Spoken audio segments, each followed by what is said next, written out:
A Verdadeira Idade da Terra. Versão brasileira Dublamix, Rio.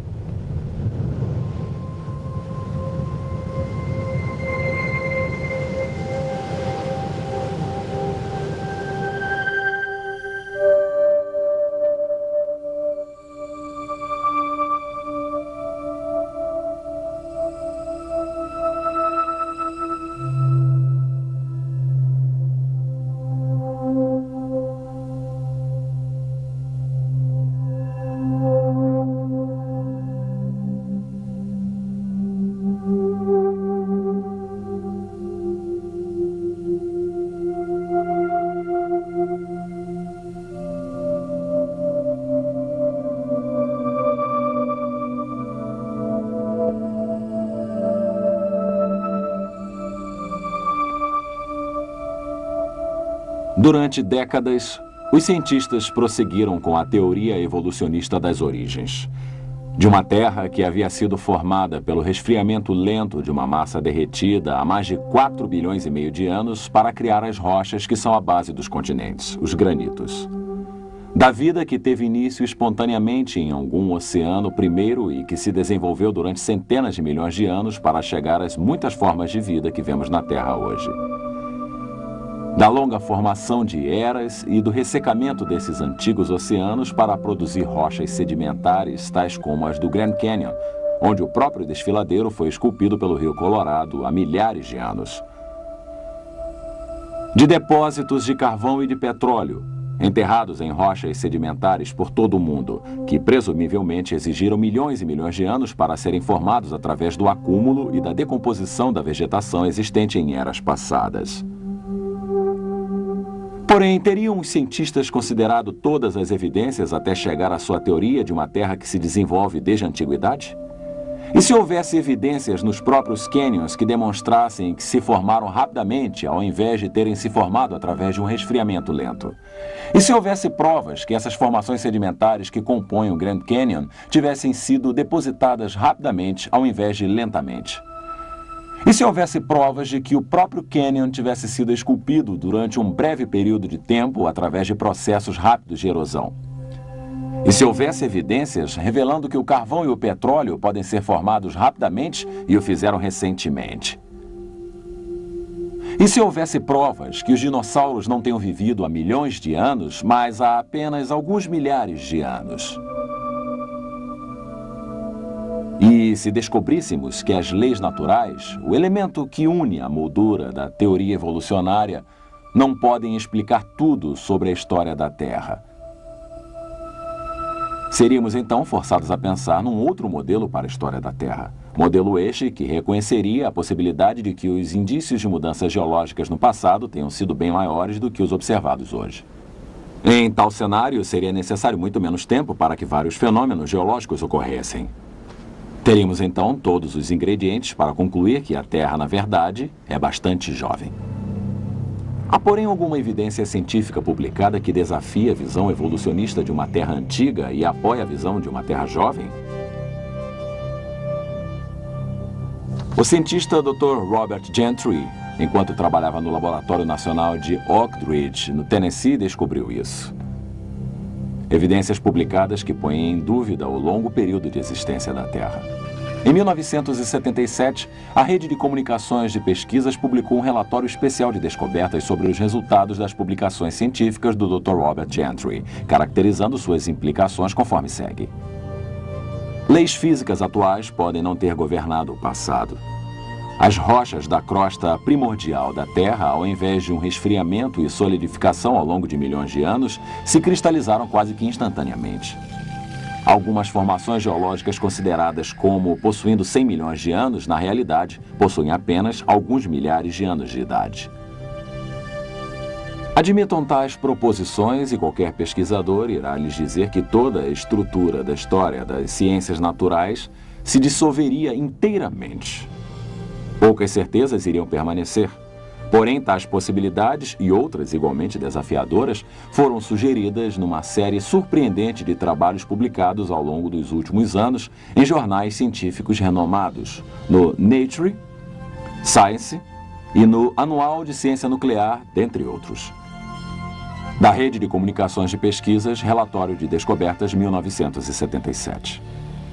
Parte do trabalho referido pelo Dr. Robert Gentry nessa citação foi feito com madeira carbonizada de um local conhecido como o Platô do Colorado, uma ampla região geográfica que abrange partes do Colorado, do Utah, do Arizona e do Novo México. Utilizando o microscópio e equipamentos de laboratório mais avançados, ele analisou os espécimes de madeira carbonizada relativamente a vários tipos de radioatividade. Seus resultados nos ajudam a entender quanto tempo o carvão leva para se formar, a idade do carvão e a idade da própria Terra.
O carvão, uma das grandes fontes de energia da Terra. Antes que possamos responder à pergunta relativa à idade do carvão e o tempo de sua formação, precisamos responder à pergunta: de onde vem o carvão? Aqui nessa mina de carvão em Price, Utah, temos a resposta. Aqui temos um tronco praticamente todo transformado em carvão. Há milhares de troncos assim nessa mina e em outras minas por aqui na região de Price. Este fato nos revela que se houver as condições corretas de pressão, de temperatura, de umidade e de tempo, essa madeira e outras vegetações irão se transformar em carvão. A pergunta seria: quanto tempo levou para que isso acontecesse? Robert Gentry e seu filho David, parceiro no trabalho de seu pai, exploraram a questão juntos. Para respondermos a essa pergunta, precisamos observar espécimes de madeira carbonizada de minas de urânio, ao invés de madeiras carbonizadas, como este tronco de uma das minas de carvão daqui, na região de Price, Utah. Esta amostra de um tronco de madeira carbonizada foi obtida em La Salle, Utah, de uma mina de urânio. Sua idade geológica presumível estaria em torno de 140 milhões de anos. Esta amostra de madeira carbonizada vem de uma mina de urânio numa região da montanha Temple, aqui em Utah. Sua idade presumível também é 140 milhões de anos. Porém, olhem como esta amostra se parece com esta outra de madeira. São praticamente idênticas. É interessante notar que esta outra amostra de madeira é derivada de uma madeira nova como esta, de algumas semanas atrás. Esta semelhança suscita uma importante questão. Seria realmente verdade que este pedaço de madeira carbonizada de La Salle, Utah, e essa madeira da montanha Temple, em Utah, tenham realmente 140 milhões de anos a mais do que esta amostra de madeira que David e eu recentemente obtivemos em uma de nossas experiências? Na verdade, não. Nestas e em outras amostras de madeira carbonizada de minas de urânio, há evidências surpreendentes que nos contam uma história um pouco diferente. Para observar tal evidência, é necessário que a amostra de madeira carbonizada seja montada em epóxi e então cortada e colocada em slides de vidro para observação no microscópio. No microscópio, podemos observar que essa coloração é produzida por partículas radioativas ejetadas de pequenos centros. Alguns são circulares e outros são elípticos, como podemos ver nessas fotografias. Estes halos circulares e elípticos necessitam uma sequência especial de eventos para serem formados. Na verdade, tão especial que eles destroem completamente a ideia sobre a idade antiga do carvão e, ao invés disso, apontam para a formação recente do carvão em termos geológicos. Para explicar os halos, é necessário que, numa determinada era, troncos saturados de água tenham sido enterrados no que atualmente são consideradas várias formações geológicas diferentes: o período Eoceno, Jurássico e Triássico. Mais tarde, soluções de urânio infiltraram os troncos saturados de água e produtos decompostos do urânio, radioatividade, foram se alojar em pequenos locais em cada um desses troncos.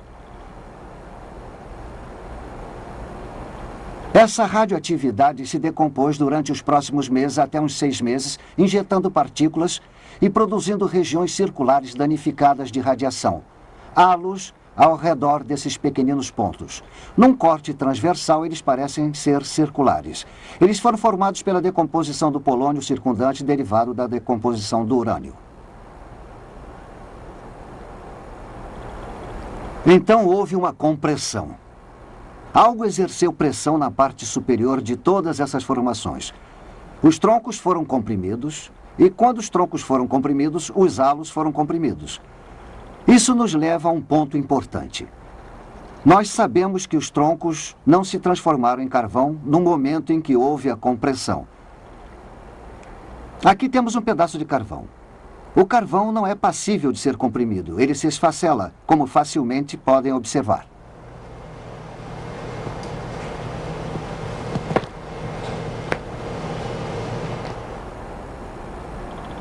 Toda a informação que vimos até agora indicaria que tais eventos foram simultâneos em todas essas formações geológicas. Mas existe ainda mais evidência disso. Quando o urânio penetrou a madeira, ele deixou alguns de seus produtos decompostos a partir do momento em que penetrou na madeira. Eu medi tanto a quantidade de urânio nesses troncos carbonizados e também a quantidade de chumbo, o produto decomposto. Assumindo que a decomposição de urânio para o chumbo tenha sido uniforme, uma suposição que iremos discutir mais tarde, chegamos à conclusão de que todos os troncos foram enterrados juntos recentemente. Mas quão recentemente? Em 1976, eu publiquei meus resultados dos estudos realizados com esses troncos no exemplar de 15 de outubro de 1976 da Science. Eis aqui o que escrevi nesse relatório. Tais valores extraordinários relativos à proporção de chumbo-urânio admitem a possibilidade de que ambas, a infiltração inicial de urânio e a carbonização, possam possivelmente ter ocorrido ao longo dos últimos milhares de anos.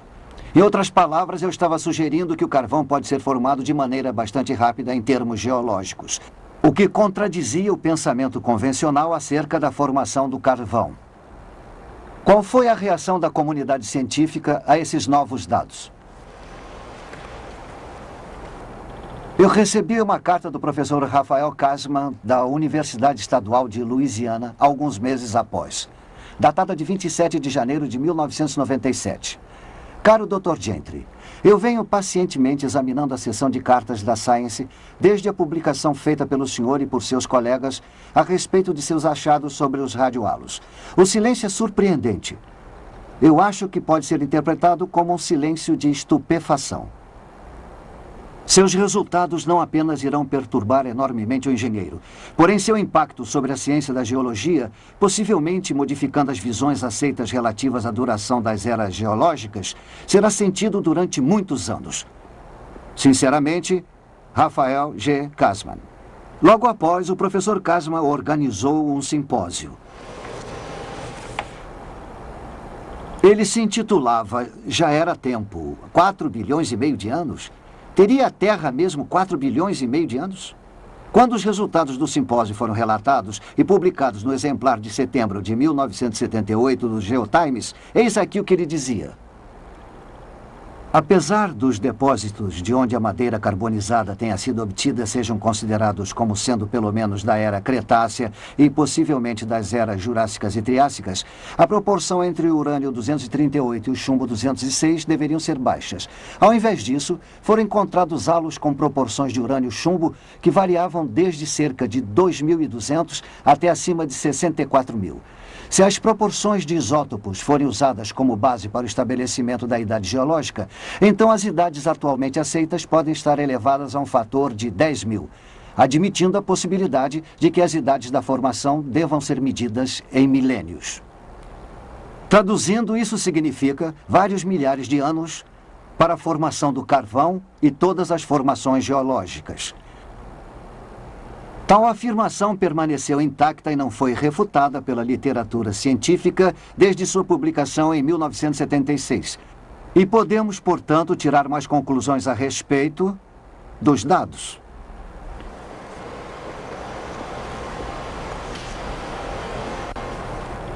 Os geólogos assumiram que a era Eocena tenha ocorrido há 60 milhões de anos, a Cretácea há cerca de 110 milhões de anos, a Jurássica há cerca de 160 milhões de anos e a Triássica há cerca de 225 milhões de anos. Porém, os resultados que apresentamos contradizem tal informação, demonstrando, no entanto, que houve o sepultamento coletivo de todas essas formações há alguns milhares de anos.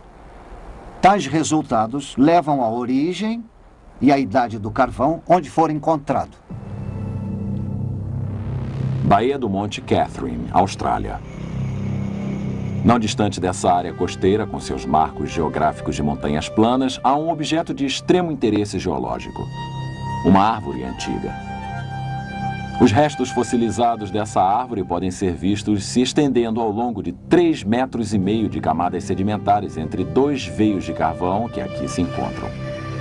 Há anos, quando uma companhia de mineração escavou as camadas revelando a árvore, o fundo da árvore poderia ser visto estendendo-se para baixo, para a parte inferior da bacia. Desde essa época, a parte inferior da árvore se partiu e até agora a árvore, apesar de seu tamanho reduzido, se estende através de camadas que os geólogos normalmente consideram como tendo levado centenas de milhares de anos para se acumular. Porém, tais camadas não poderiam ter demorado um tempo tão longo para se acumular, porque a árvore teria apodrecido antes que os sedimentos tivessem tempo para se acumular ao seu redor.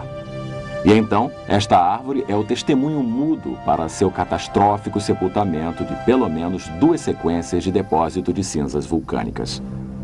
Como indicam as evidências, a árvore provavelmente foi enterrada numa série de erupções vulcânicas ocorridas em sequência num curto espaço de tempo. Talvez similar ao sepultamento catastrófico de milhares de árvores no Monte Santa Helena, no estado de Washington. Porém, se o carvão se formou rapidamente, esperamos encontrar locais onde os geólogos encontraram grandes dificuldades para explicar sua origem através do lento acúmulo da vegetação. Então vamos observar de perto as evidências para a formação do carvão, conforme ocorre nessa espetacular bacia hidrográfica do rio Powder, em Wyoming e Montana. A mina aberta de carvão Amax Eagle Beauty, perto de Gilead, Wyoming, expõe as vastas reservas de carvão que se tornam visíveis através do método de minas com faixas abertas utilizado aqui. A mina Eagle Beauty se compõe de camadas de carvão ou veios com espessuras que atingem 40 metros. A mina Eagle Beauty faz parte de um veio de carvão bem maior, conhecido como Bacia do Rio Powder. Essa reserva gigantesca de 16.000 km², situada entre as montanhas Black, a leste de South Dakota, e as montanhas Bighorn, a oeste, se estendem ao norte para o rio Yellowstone, em Montana, e ao sul para Casper, Wyoming. A imensidão dos depósitos de carvão da bacia do rio Powder atraiu a atenção dos geólogos durante décadas. Tal interesse foi documentado no principal exemplar da revista Earth, em maio de 1993. O artigo Carvão do Rio Powder, Enigma Geológico, Dilema Ambiental, que incluía as seguintes afirmações. Os veios de carvão do Rio Powder são extremamente espessos e não toldados por outros materiais. Geralmente, sedimentos não desejados, tais como o barro, são despejados nos depósitos antes que os veios de carvão se tornem espessos. Porém, o carvão do Rio Powder se acumula em imensas faixas, algumas com mais de 65 metros de espessura. Esses veios se estendem por enormes distâncias, seguindo bacia acima e abaixo. Tem centenas de quilômetros de comprimento. Tem 80 quilômetros de largura, diz James McClurg, um geólogo da Universidade de Wyoming. Não são pequenos depósitos de 1 ou 2 acres, são coisas imensas. McClurg, que estudou a bacia por mais de uma década, diz que não há outro lugar no mundo que tenha tantos veios com 15 ou mais metros de espessura. Porém, a bacia do rio Powder não é apenas uma fonte de recursos econômicos. Para os geólogos, ela é também um intrigante enigma científico. Os geólogos vêm estudando a bacia há mais de um século, essencialmente para responder a uma pergunta frustrante: como os veios se tornaram tão maciços? Ou mais precisamente, por que os veios não diluíram pelo influxo de barro e de outras impurezas antes de se tornarem espessos? Conforme diz McClurg, como é que as coisas permaneceram constantes para que se tenha 65 metros de carvão? A gênese de qualquer tipo de carvão requer uma sequência precisa de eventos, no entanto. Se não houver todos eles, não se obtém o carvão, explica McClurg. E para obtermos veios com mais de 65 metros de espessura, com baixa impureza e com pouco enxofre, é um feito surpreendente. Ele acrescenta: seria como se colocássemos uma venda, rodopiássemos e atingíssemos o centro de um alvo 100 vezes seguidas. Então, se o carvão não se formou lentamente, há alguma experiência de laboratório que demonstre que ele pode se formar rapidamente? Nesta demonstração, Robert e David Gentry começam a responder essa pergunta. Anteriormente, pegamos e colocamos um pedaço de madeira como este num tubo de aço. Adicionamos água.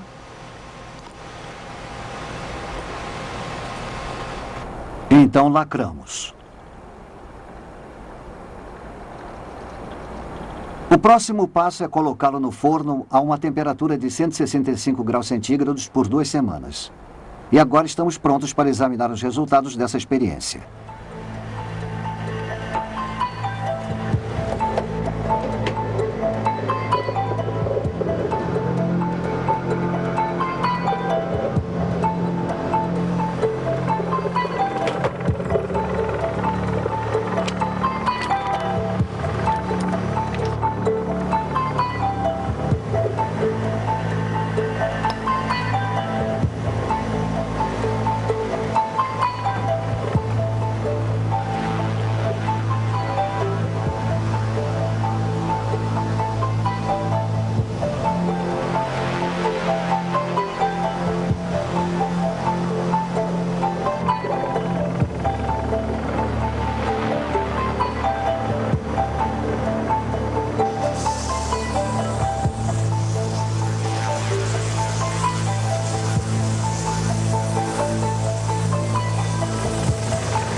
Como podemos observar, esta madeira está agora mais escura em sua coloração. Também está mais macia. Uma reação química entre o vapor e a madeira sob pressão fez com que tais mudanças ocorressem. Esta amostra ainda não é carvão. Mas, na realidade, o processo de transformação em carvão foi iniciado. A questão é: o carvão irá ser o resultado obtido se essa experiência ou uma variação se prolongar por um período mais longo? Os cientistas do Laboratório Argonne responderam a essa pergunta através de uma série de experiências realizadas na década de 80. Um dos primeiros relatórios acerca de seu trabalho foi publicado na revista Notícias de Química e Engenharia, no exemplar de 21 de novembro de 1983. Na página 42 da revista, lemos a seguinte citação: químicos do Laboratório Nacional Argonne conseguiram criar um tipo de carvão artificial de materiais naturais existentes. O processo é bem menos complicado do que era anteriormente imaginado ser necessário e fornece um novo entendimento acerca da estrutura do carvão e de como alterá-la. Posteriormente, quando o relatório foi publicado no jornal científico Geoquímica Orgânica, o jornal inglês de ciências Nature informou o sucesso que obtiveram ao realizarem tal experiência. Na página 316 do jornal Nature, de 28 de março de 1985, lemos o seguinte: Winans e seus colegas do Laboratório Nacional Argonne levaram menos de um ano para preparar um carvão sintético inteiramente caracterizado. O material que produzem não pode ser distinguido do carvão verdadeiro através de todas as técnicas aplicadas até o momento, e sua síntese suscita muitas questões interessantes a respeito da química do carvão. Para entender seus resultados, vamos primeiramente falar sobre a estrutura básica da madeira. Os dois principais componentes da madeira são celulose e lognina. A lognina age basicamente como um agente de união para as fibras da celulose. Diversas variações da experiência de Argonne foram realizadas, porém a fórmula de sucesso combinava lognina e barro com o calor. Cerca de 150 graus Celsius na ausência de oxigênio. Durante um período de aproximadamente 8 meses, o carvão artificial foi produzido. A rapidez através da qual o carvão se forma quando o vapor interage com a madeira sob pressão nos leva a indagar: poderia o vapor ou a água quente também produzir a rápida transformação de matéria orgânica em petróleo? Um artigo Água a Água por toda parte, publicado no exemplar de 20 de fevereiro de 1993 da revista Notícias da Ciência, responde a tal pergunta. Pesquisadores da Exxon descobriram que a água exercia um papel essencial na formação do petróleo. Esforços para sintetizar o petróleo não obtiveram sucesso até que água muito quente foi adicionada ao veículo reator contendo a amostra de rocha. Quando isso foi feito, uma camada de petróleo foi encontrada na superfície da água no final da experiência. Tal resultado prova que há um caminho alternativo para a produção de petróleo na Terra, com a água superaquecida representando um papel determinante. O artigo indicava que essa descoberta poderia entrar em choque com as ideias estabelecidas sobre a formação do petróleo. Na verdade, no entanto, outros acontecimentos naturais já estão indo de encontro a teorias convencionais. Por incrível que pareça, certos pesquisadores aqui na Universidade Estadual de Oregon publicaram relatórios demonstrando evidência de formação de petróleo atualmente na bacia Guayamos, no Golfo da Califórnia. Atualmente no Golfo da Califórnia, numa profundidade de 2.000 metros do nível da água, há um depósito de sedimentos orgânicos derivados de algas marinhas e outras fontes orgânicas. Abaixo do depósito, a água superaquecida está sendo pressionada para cima de uma profunda fonte de calor através desses sedimentos. O petróleo está sendo formado pela interação de sedimentos orgânicos com a água superaquecida. Esse petróleo hidrotérmico da bacia de Guayamos, na verdade, não pode ser distinguido do petróleo cru retirado de poços perfurados em outros locais na Terra. A implicação de tal descoberta não pode ser superestimada. A possibilidade existe de que a gênese dos reservatórios de petróleo cru abundantes através do mundo talvez seja explicada por um processo hidrotérmico similar ao que acontece na bacia de Guayamos. Porém, ao invés de uma dispersão aberta de petróleo diretamente para a água do mar, um sistema fechado poderia facilmente ser visualizado onde um reservatório de petróleo cru poderia ser coletado. É concebível que um grande dilúvio universal tenha sido essencial na produção das enormes reservas de petróleo do Oriente Médio e de outros locais.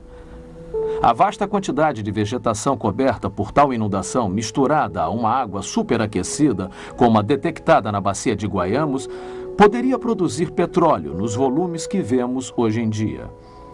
Dependendo das condições de sepultamento, a matéria orgânica se transformaria em petróleo ou em carvão. Há algum modelo em nossa história que incorpore essas características? Um modelo que permita a formação das grandes reservas de carvão e de petróleo da Terra num período mais curto de tempo do que previamente se estimava ser possível? Que tal um modelo baseado no registro da história da Terra fornecido em Gênesis? A Bíblia descreve a Terra sendo criada há cerca de 6.000 anos. Uma terra originalmente coberta por vegetação viçosa e depois devastada por um dilúvio universal cerca de 1.700 anos mais tarde. Essa escala de tempo certamente se encaixa com todas as descobertas científicas que citei. E, igualmente de forma assertiva, a água cobriu um dia a nossa Terra. Em 1927, Noel Odell descobriu fósseis marinhos de conchas localizados perto do topo do Monte Everest. Montanhas surgindo das águas é como a Bíblia descreve o fim do mundo pelo dilúvio. De acordo com essa descrição, as conchas próximas ao topo do Monte Everest não são uma surpresa. E o carvão e o petróleo? Seriam eles um resultado da devastação rápida e do sepultamento da vegetação por um dilúvio universal? Se for, que dilúvio universal poderia ter causado este sepultamento tão rápido?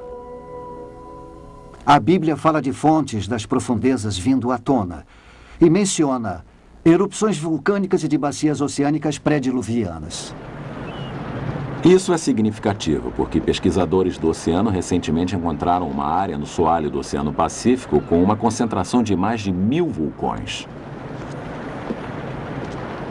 O tamanho dessa área é aproximadamente o mesmo do estado de Washington. Pesquisas adicionais do soalho marinho podem fundamentar ainda mais tais descobertas. A probabilidade de uma maciça atividade vulcânica durante o dilúvio bíblico nos leva a pensar numa das mais famosas erupções vulcânicas dos tempos modernos. No dia 18 de maio de 1980, um gigantesco desabamento de terra na face norte do Monte Santa Helena, no estado de Washington, foi acompanhado de uma explosão equivalente a 20 milhões de toneladas de TNT.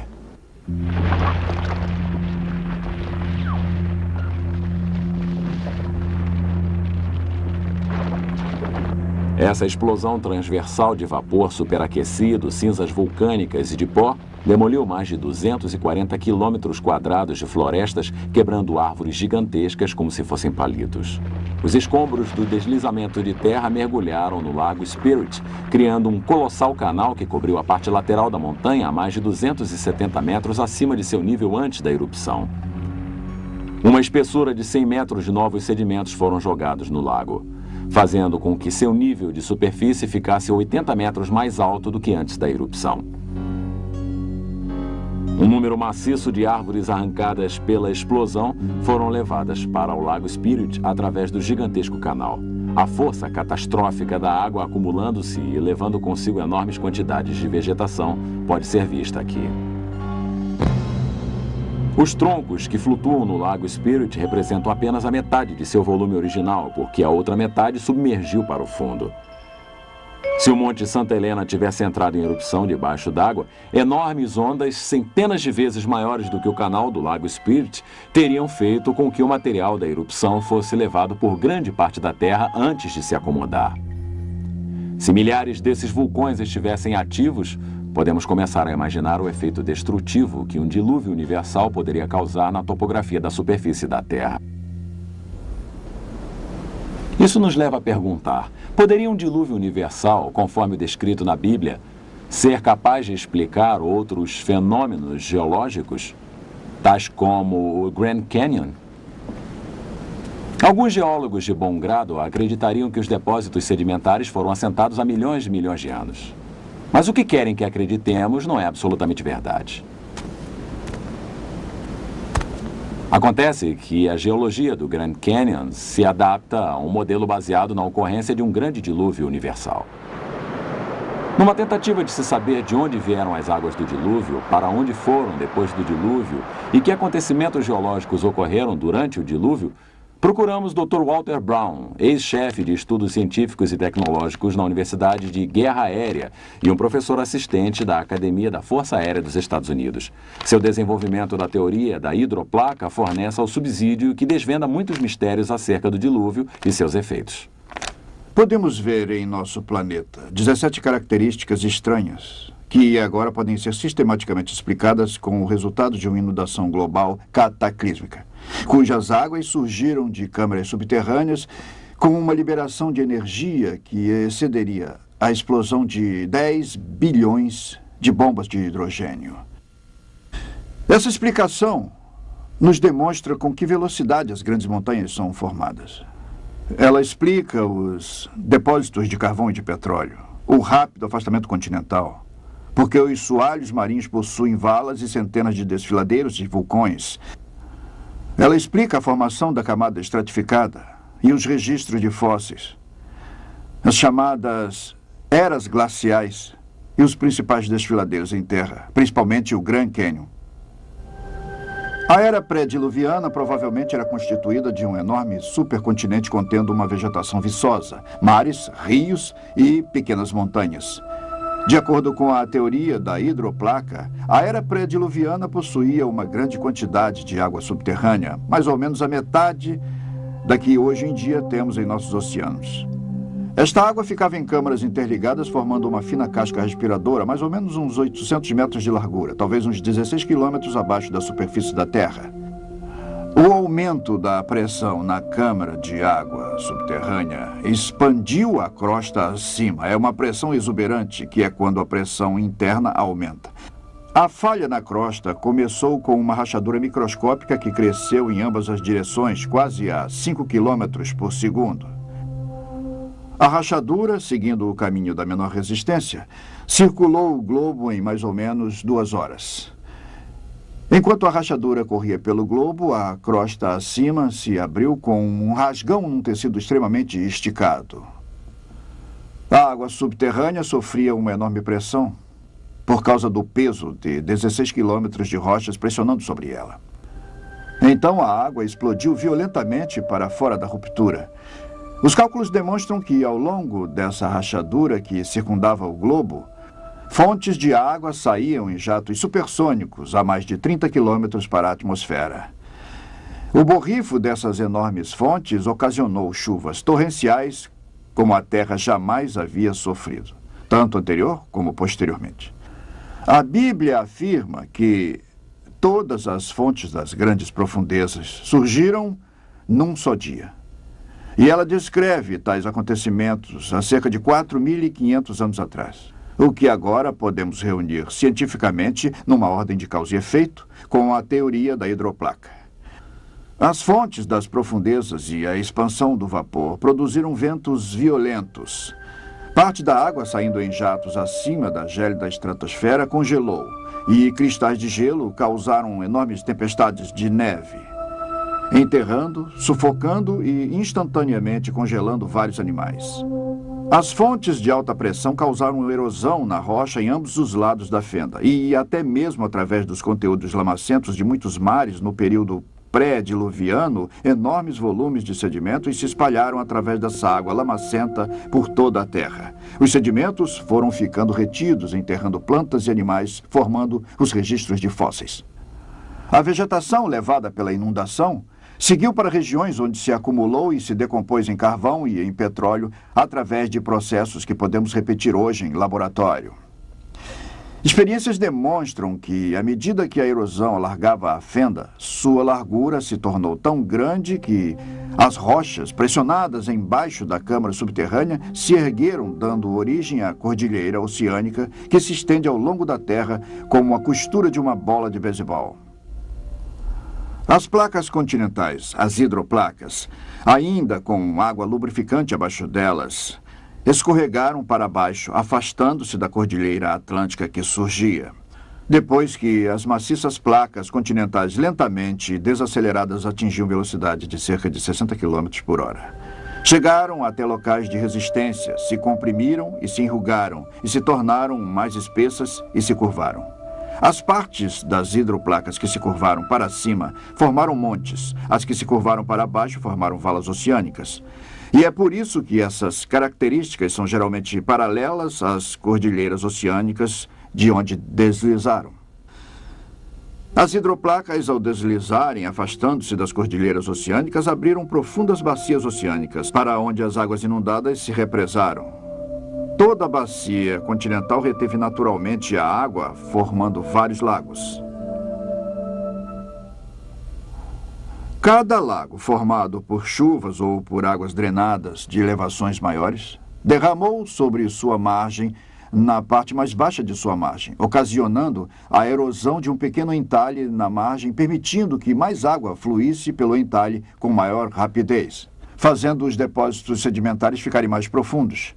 Esse processo acelerou e fez com que toda a água do lago fosse jogada num deslizamento muito profundo, formando um desfiladeiro. O maior deles foi o Grand Canyon. A nordeste do Grand Canyon havia um enorme lago que eu identifiquei pelo nome de Grand Lake. Seu despejo liberou mais água do que todos os 5 grandes lagos reunidos. O Grand Lake derramou sobre a sua margem, causando erosão em sua represa, 30 quilômetros a sul de Page, Arizona, catastroficamente formando o Grand Canyon num período de poucas semanas. O assentamento acelerado de depósitos de inundação através da ação da maré significa que houve pouco tempo para que a erosão ocorresse entre camadas sucessivas. Na escala de tempo longo, defendida pela teoria evolutiva, deveria haver considerável evidência encontrada relativamente à erosão e ao preenchimento através de formações geológicas sucessivas durante os eventos atmosféricos ocorridos ao longo de milhões de anos. As camadas geológicas do Grand Canyon são notáveis por demonstrar pouca ou nenhuma evidência de erosão entre as diferentes camadas. Ao invés disso, vemos formação de camadas do tipo panqueca, o que é bastante consistente com o rápido depósito vislumbrado pelo modelo do dilúvio. A erosão não ocorreu até que todas as camadas houvessem sido depositadas. Mas com que velocidade poderia o próprio desfiladeiro ter sofrido uma erosão? Assentamentos recentemente depositados mostram que ainda não endureceram totalmente a rocha, o que permite supor que a erosão do desfiladeiro possa ter ocorrido de maneira bem mais fácil do que se tivesse endurecido a rocha, como a teoria evolutiva presumiu. No entanto, sob as condições certas, a água pode abrir seu caminho através das rochas mais duras, tais como os granitos no fundo do Grand Canyon. Tais condições envolvem a cavitação. Cavitação é o processo de pulverização da rocha associado com fluxo de águas maior do que 30 metros por segundo. À medida que a água flui através das formações irregulares até o canal do leito rochoso, bolhas de vácuo são produzidas, provocando golpes na superfície do leito rochoso, literalmente convertendo as rochas em pó. Um exemplo moderno da rápida erosão do leito rochoso através da cavitação nos vem da represa Glen Canyon, no Rio Colorado, pouco acima do Grand Canyon. O excesso de neve vindo da alta região da parte superior da bacia do Colorado no final da primavera de 1983 ocasionou um vazamento excessivo que despejou águas no Lago Powell, a velocidade de até 50 mil metros cúbicos por segundo. Esse despejo acelerado ameaçou inundar a represa Glen Canyon. Para controlar esse acúmulo de despejo de água, a hidroelétrica funcionou a toda capacidade, liberando 9 mil metros cúbicos de água por segundo através de suas turbinas. E então os escoadouros foram abertos para liberar mais 5 mil metros cúbicos por segundo. Isso ainda não foi o suficiente. A situação de emergência exigiu que os engenheiros arriscassem os danos causados pela utilização do túnel de escoamento e, em 15 de junho, o túnel de escoamento de 13 mil metros de diâmetro foi aberto para fazer escoar mais 4 mil metros cúbicos de água por segundo, o que foi então elevado para 6 mil metros cúbicos por segundo. Então, no dia 28 de junho, o fluxo foi aumentado para 10 mil metros cúbicos por segundo. A essa altura, a água que saía pelo túnel se tornou mais violenta e vibrações notórias no solo, como terremotos, foram sentidos pelos engenheiros.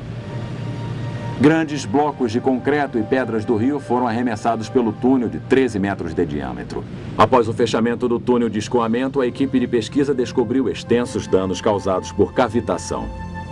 A forração de reforço do túnel, feita com concreto com 1 metro de espessura, fora penetrada formando enormes valas. Numa junção onde o túnel jorra para fora, um buraco com 10 metros de profundidade, 50 metros de extensão e 13 metros de largura foi feito na forração, chegando até o leito composto de areia vermelha e de pedras. Para encher tal buraco, foram necessários 20 mil metros cúbicos de concreto. O processo de reparo do enorme buraco demonstra a vasta extensão dos danos. A velocidade da erosão no tubo de escoamento da represa de Glen Canyon ocorreu com grande rapidez durante o período em que a água de cor avermelhada apareceu e vibrações do solo foram ocasionadas. É possível que a cavitação estivesse pulverizando concreto, aço e areia proveniente de pedras à velocidade de 330 metros cúbicos por segundo durante o período de pico da erosão. Os efeitos destruidores da cavitação na represa de Glen Canyon nos demonstra que o Grand Canyon pode ter sofrido uma erosão bastante rápida através da liberação súbita de um enorme volume d'água acima do desfiladeiro. Mas de onde teria vindo a água e o que ocasionou sua liberação repentina?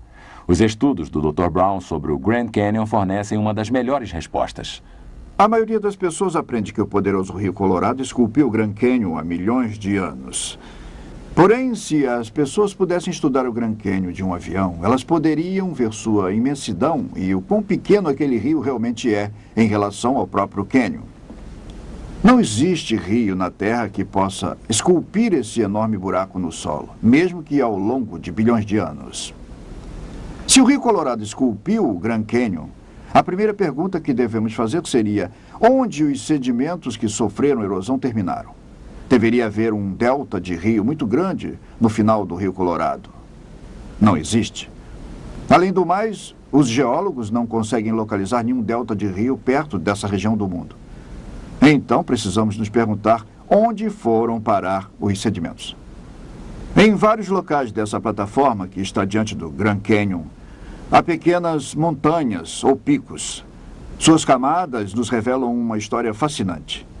As camadas se alinham umas com as outras, então, obviamente, elas um dia estiveram ligadas. Algo deve ter surgido e retirado uma camada de vários metros de espessura de um material menos rígido, que estava onde estamos agora. Então, temos que explicar onde foram parar não só os detritos do interior, o vasto desfiladeiro de 320 quilômetros, porém também onde foram parar os milhares de metros de sedimentos que um dia estiveram acima de onde estamos agora e se espalharam por dezenas de milhares de quilômetros quadrados. Esta formação em especial, chamada de Red Butte, não apenas possui algumas dessas camadas horizontais, mas existe outra revelação em seu topo. A camada superior é de derramamento de lava. E a lava só derrama morro abaixo. Portanto, a um determinado momento, a terra que circundava a parte do topo desse pico deve ter sido ainda mais alta. Então, novamente, onde foram parar os sedimentos? O Grand Lake inundou e causou erosão catastrófica em sua represa, formando o Grand Canyon a sudoeste, num período de poucas semanas. Um outro grande lago pós-dilúvio que os geólogos reconhecem como tendo existido perto daqui seria o Hope Lake. À medida que o Grand Lake catastroficamente transbordou, eu acredito que tenha causado erosão na margem oeste do lago Hope, fazendo com que ele também transbordasse.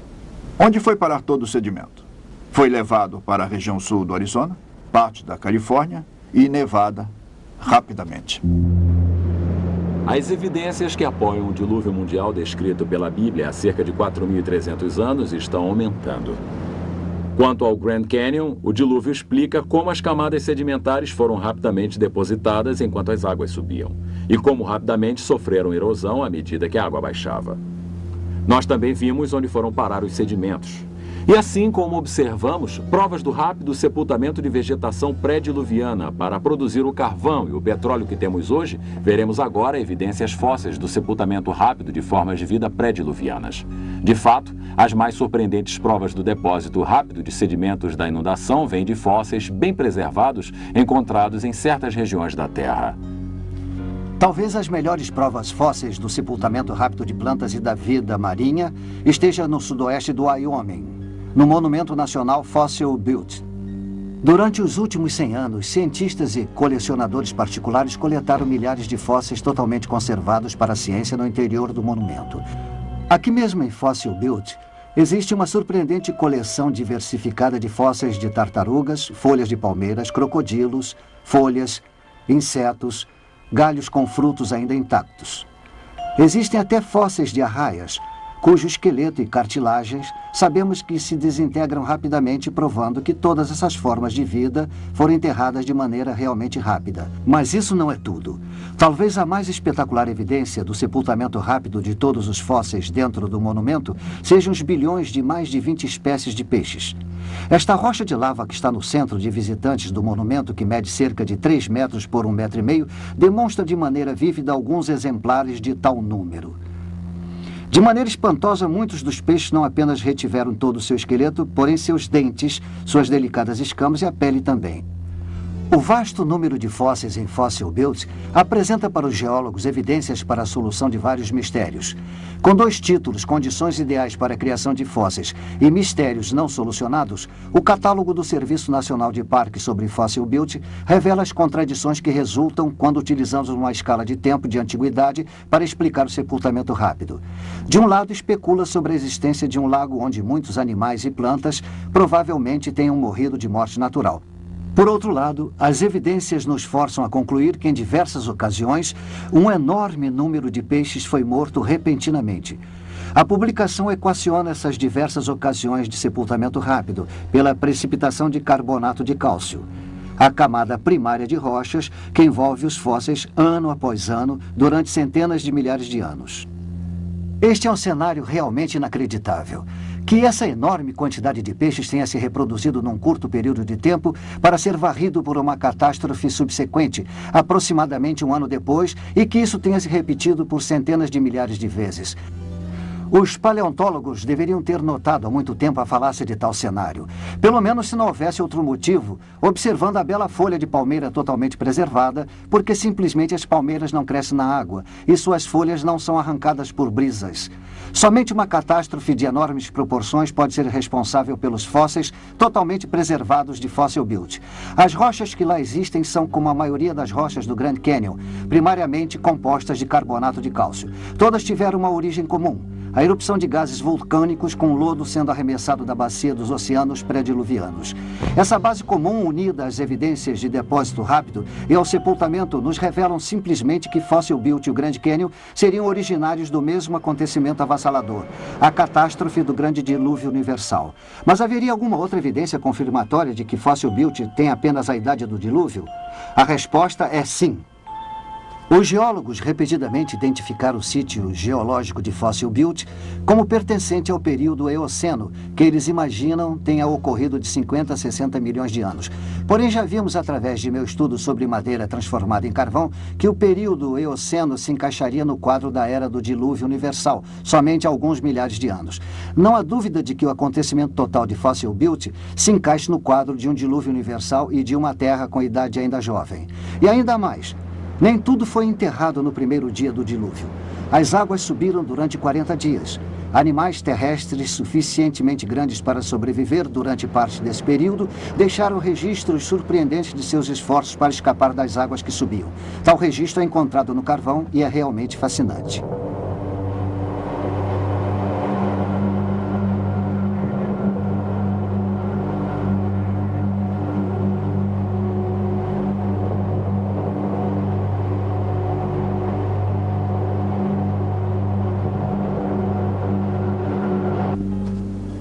Pegadas de dinossauros no carvão? Impressionante, extraordinário. Como foram parar aí? Obviamente, no passado, havia uma enorme bacia de vegetação nesta área. Os dinossauros andavam por essa vegetação antes que se transformasse em carvão. Mas há quanto tempo foi isso?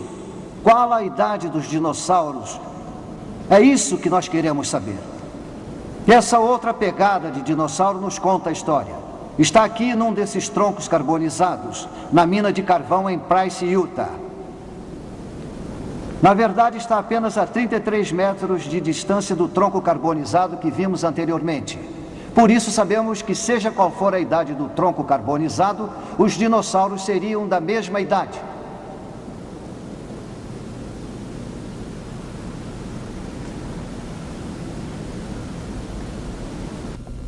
Na mina de carvão, nós vimos 2 pegadas de dinossauros. Seriam elas as 2 únicas pegadas aqui nas minas de carvão da região leste de Utah? Claro que não.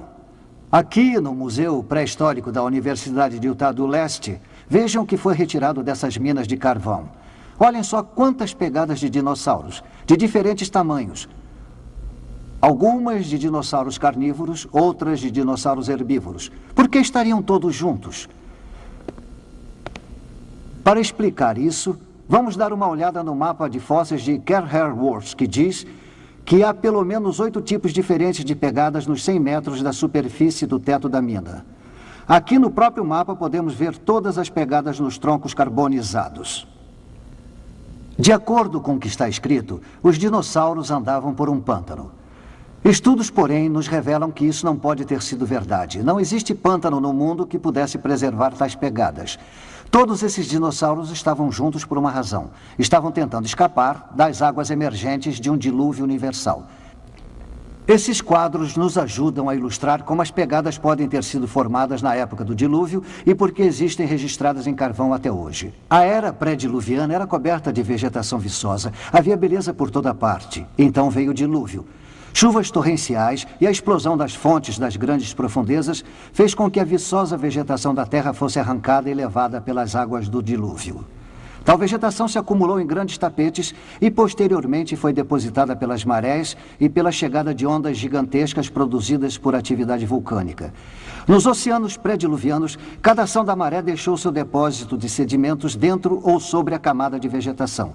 Os dinossauros, sendo pesados, puderam sobreviver a muitas das primeiras ondas gigantescas enquanto tentavam escapar das águas.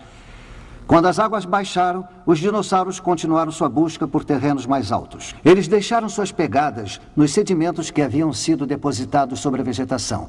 Em certos momentos, seu grande peso fez com que suas pegadas penetrassem a camada sedimentar, chegando até ao tapete de vegetação. Tal tapete posteriormente se transformou em carvão, onde os dinossauros deixaram suas impressões originais. Aí nós encontramos um indubitável registro de suas pegadas em carvão hoje em dia. Se esses dinossauros estavam reunidos e foram afastados pelas águas emergentes do dilúvio, é de acreditar que tenham sido sepultados juntos. E, de fato, aqui, no Monumento Nacional aos Dinossauros em Vernal, Utah, podemos ver um gigantesco cemitério de fósseis de dinossauros.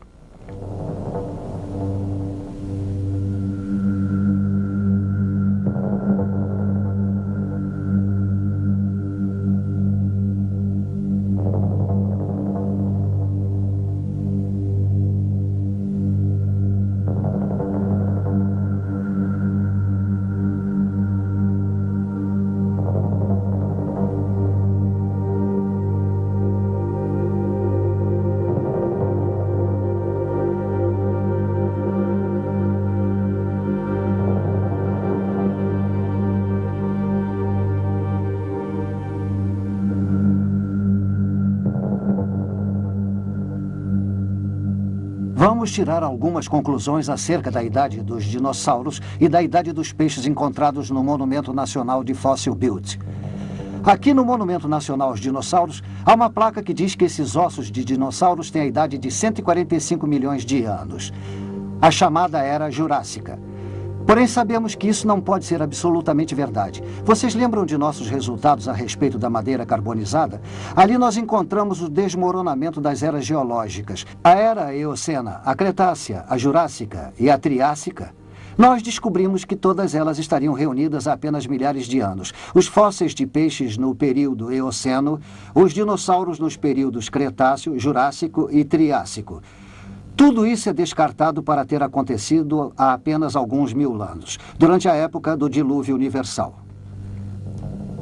Essa evidência coloca em dúvida toda a teoria evolucionista acerca da origem e do desenvolvimento da vida. Mas alguém pode perguntar, a ciência não provou que os dinossauros viveram há centenas de milhões de anos? É exatamente o contrário, segundo as novas evidências descritas pelo Dr. Andrew Snelling, da Fundação Ciência Criacionista da Austrália. Este exemplar, de 19 de maio de 1995, do Jornal da Ciência, tem uma foto de uma abelha envolta em âmbar. Ela é similar ao espécime de abelha em âmbar dominicano que nós temos aqui. Os geólogos diriam que ambos os espécimes têm entre 25 e 40 milhões de anos de idade, mas isso seria um grande problema para eles, porque eu consegui extrair bactérias do abdômen da abelha, bactérias vivas. Esses resultados apoiam achados anteriores sobre mais de 100 tipos de bactérias de outros insetos. Algumas delas foram encontradas em dinossauros. Até agora, os cientistas evolucionistas achavam que tais bactérias eram devido à contaminação de laboratório. Eles não podiam acreditar que as bactérias pudessem sobreviver por dezenas ou centenas de milhões de anos. Porém, este novo resultado, obtido após 4 anos de cuidadosa análise, descarta a contaminação laboratorial. Como cientista, o motivo pelo qual eu acredito que a bactéria tenha sido encontrada na abelha, no âmbar dominicano e anteriormente em outros fósseis da mesma idade que os dinossauros, é porque eles realmente são todos bastante jovens. Este tem que ser o resultado de terem sido encapsulados e sepultados num dilúvio universal. Um dilúvio catastrófico ocorrido há vários milhares de anos. Tudo isso está de acordo com as evidências sobre a pouca idade do carvão e do petróleo, conforme já vimos. E, claramente, estaria consistente com a visão de que as várias formas de vida encontradas na natureza seriam originárias dos eventos supernaturais criacionistas ocorridos há cerca de uns 6.000 anos. A essa altura, alguns podem indagar como é que esse resumo surpreendente poderia ser conciliado com a visão evolucionária da história da Terra. Eles podem perguntar, não sabemos através do estabelecimento da idade por radiomedição que as rochas do fundo da Terra, os granitos, foram formados repetidamente em eras em locais diferentes ao longo de bilhões de anos e eras evolutivas? E também não sabemos que utilizando esses mesmos métodos em fósseis e em rochas sedimentares, obtemos centenas de milhões de anos de idade? A resposta é claramente evidente para as duas perguntas. Tanto granitos quanto os fósseis não possuem a idade estampada neles quando são coletados. A idade antiga medida através do método de radiação, que os cientistas têm aceito há tanto tempo, jamais foi uma prática científica. Informações científicas derivam de experiências em laboratório. O estabelecimento da idade através da radiomedição é apenas um cálculo aritmético. Ele é composto de uma medição de laboratório. A quantidade de chumbo dividida pela quantidade de urânio. Ambas as quantidades são obtidas no laboratório. A outra variável é supostamente uma constante. Ela assume um índice constante de decomposição. A idade é então calculada como sendo o produto de tal constante vezes a razão. Só que a razão é medida em laboratório. Se esta constante aqui não for realmente uma constante, porém uma variável, então a idade não tem significado. O método de radiomedição não passa de uma ficção radiométrica. O evolucionismo assume que os granitos são formados através do resfriamento lento ao longo de bilhões de anos. O tempo de resfriamento ou a idade presumível é obtida através da medição da decomposição radioativa atual dos produtos na amostra. É assumir que eles tenham se acumulado apenas através de uma lenta decomposição radioativa constante.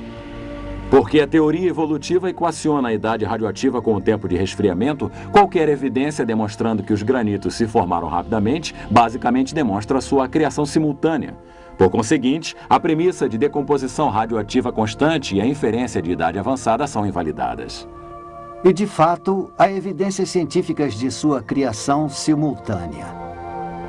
Gravados no interior dos granitos existem belas microesferas coloridas produzidas pela decomposição de um certo elemento radioativo conhecido por ter apenas uma existência efêmera. Utilizando uma analogia simples, as bolhas de Alka-Seltzer na água só podem ser retidas através de um congelamento rápido.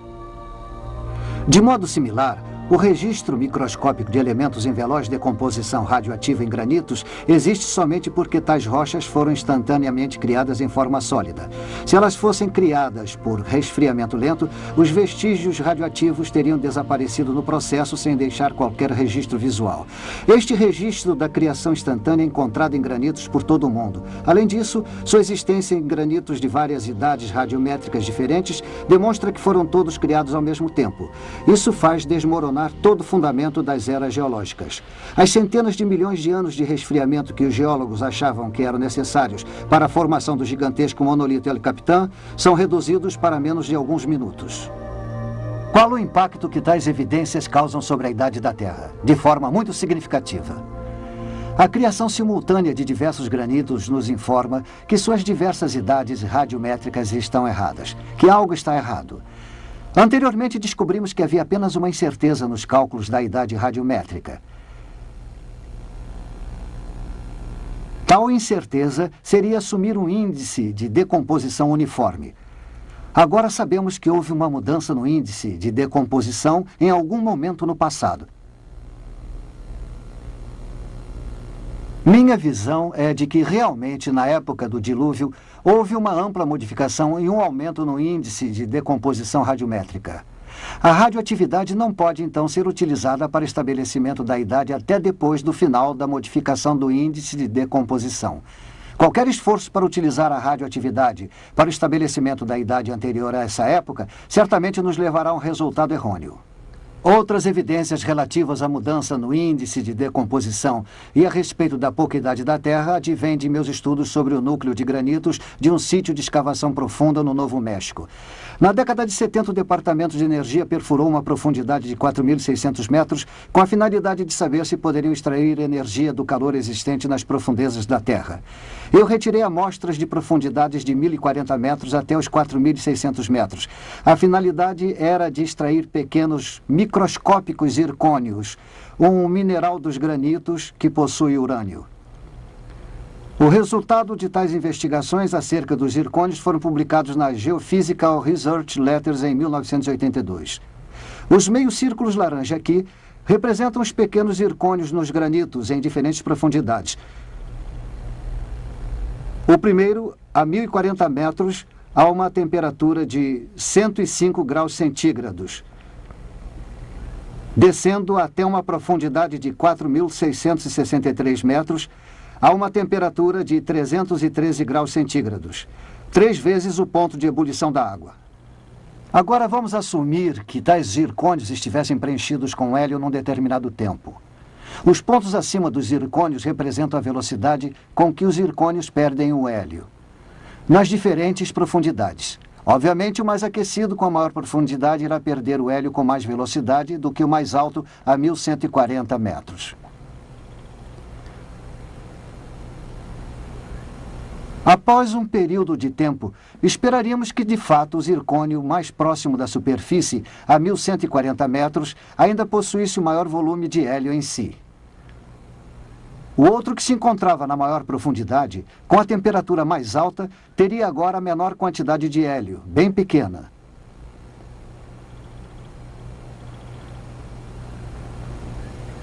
Este último quadro demonstra os verdadeiros resultados da experiência, que não encontramos hélio nos zircônios que se encontravam nas maiores profundidades. Nós encontramos algum nas primeiras 3 profundidades, até 197 centígrados. Vamos parar um instante e ver se entendemos o que estaria acontecendo. O hélio estava sendo gerado à medida que o urânio se decompunha nos zircônios. Então, a quantidade de hélio nesses zircônios em diversas profundidades nos diz algo a respeito do tempo em que os granitos existem a essa temperatura em particular.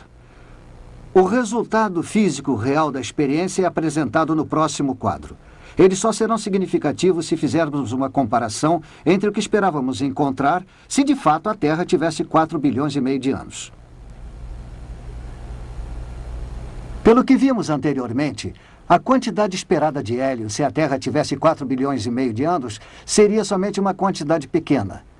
O que temos aqui é uma estimativa, uma aproximação. Há tantas variáveis relacionadas a algo que supostamente tenha uma idade tão antiga que não podemos ser muito precisos. Nós, no entanto, sabemos que deveria haver uma pequena quantidade, porque o hélio, um elemento que se decompõe do urânio, escapa com muita velocidade à medida que a temperatura aumenta. Porém, o que realmente encontramos nas experiências foi hélio nos zircônios diminuindo, porém ainda presente a uma temperatura de 197 graus centígrados. A forma com que as evidências científicas nos levaram ao desmoronamento das eras geológicas evolutivas. Existe uma tabela de tempo de criação de uma Terra jovem. As idades radiométricas dos granitos se estendendo de 80 milhões até 4 bilhões de anos. Não é válida. Esses granitos, de Yosemite até as pedras base do Grand Canyon, até o Japão, até a Índia, aos granitos da Europa, Rússia e Canadá, são todos produtos de uma criação simultânea. Nós não provamos que a Terra tenha 6.000 anos de idade. Porém, encontramos evidências que são consistentes com uma idade de 6.000 anos para a Terra. E demonstramos que uma idade de vários bilhões de anos para a Terra seria cientificamente incorreta. Apresentamos apenas uma breve visão das várias linhas de evidências científicas que apontam para a verdade e a precisão do relato bíblico sobre a recente criação da Terra e o grande dilúvio. Por mais breve que tenha sido essa nossa visão, a conclusão é certa. Os vestígios radioativos em madeiras carbonizadas contestam a escala de eras geológicas a respeito da vida na Terra, que decresce de centenas de milhões de anos para apenas milhares. A ocorrência do grande dilúvio universal explica o veloz acúmulo de vegetação responsável pelas vastas reservas de carvão e de petróleo da Terra. A idade jovem do carvão e sua formação rápida em laboratório, assim como o petróleo que se forma agora na bacia de Guayamos, na costa californiana, se encaixam apenas numa idade jovem e não antiga para a Terra. Os dinossauros são fósseis enterrados em massa em cemitérios e suas pegadas no carvão são uma lembrança muda das inúteis tentativas de tais criaturas para escapar das águas emergentes de um dilúvio universal. O excesso de hélio em granitos profundos fornece evidências concretas de que as rochas da crosta terrestre são jovens e, consequentemente, perturba de forma poderosa os conceitos de uma Terra que se desenvolve desde a antiguidade. E, finalmente, as impressões digitais da criação, também encontradas nos granitos, as mesmas rochas que a Bíblia menciona como sendo as rochas das fundações da Terra, confirmam que todas essas rochas são produto da mesma criação. Esse fato invalida a premissa básica do evolucionismo a respeito da decomposição radioativa uniforme e faz desmoronar toda a estrutura de eras evolutivas. Necessitamos concluir, portanto, que a idade de 4 bilhões e 500 milhões de anos para a Terra, atribuída pelos evolucionistas, não passa de ficção científica. Antes de vislumbrarmos essas evidências, talvez poucos acreditassem que os monolitos de granito de Yosemite fizessem parte da origem da Terra há cerca de 6.000 anos. Isso é até compreensível, em virtude de vivermos num mundo secular dominado pela crença de que a ciência apoia a visão evolucionista de uma Terra antiga. Porém, agora que as provas a favor do criacionismo de uma Terra jovem expuseram o erro fundamental do evolucionismo, nos damos conta de que sempre houve uma ponte ligando a ciência com a criação bíblica. Por que não reconhecemos isso antes? Parece que ficamos ofuscados pela ideia de que poderíamos explicar toda a história da Terra através das leis naturais que atualmente vivenciamos. Esquecemos que os poderes criativos infinitos de Deus estão muito além da nossa limitada compreensão do universo e das leis que o governam. Portanto, as coisas que se encaixavam ao evolucionismo foram enfatizadas de tal forma que parecia que a lei natural realmente explicava tudo. As coisas difíceis que não podiam ser explicadas eram colocadas de lado. Tínhamos a tendência de esquecê-las, esperando que algum dia pudessem ser resolvidas. O que deixamos de admitir para nós mesmos é que muitas dessas coisas difíceis eram, na verdade, impossíveis de serem explicadas dentro do arcabouço da evolução. E que, na verdade, eram evidências, quer para a criação ou para um dilúvio universal. As evidências apresentadas nos dão motivos para repensar nossas crenças em origens baseadas em dados científicos válidos. Claramente, o sistema de crenças que abraça todos os fatos científicos que apresentamos é o registro da criação fornecido em Gênesis e repetido por Moisés em Êxodo 20:11. Porque em 6 dias fez o Senhor os céus e a terra, o mar e tudo o que neles há. E ao 7º dia descansou. Assista também o vídeo As Impressões Digitais da Criação, onde são apresentadas provas científicas de que a Terra foi criada em um curto período de tempo, refutando a teoria de que a Terra tenha sido formada ao longo de bilhões de anos através de eras evolutivas.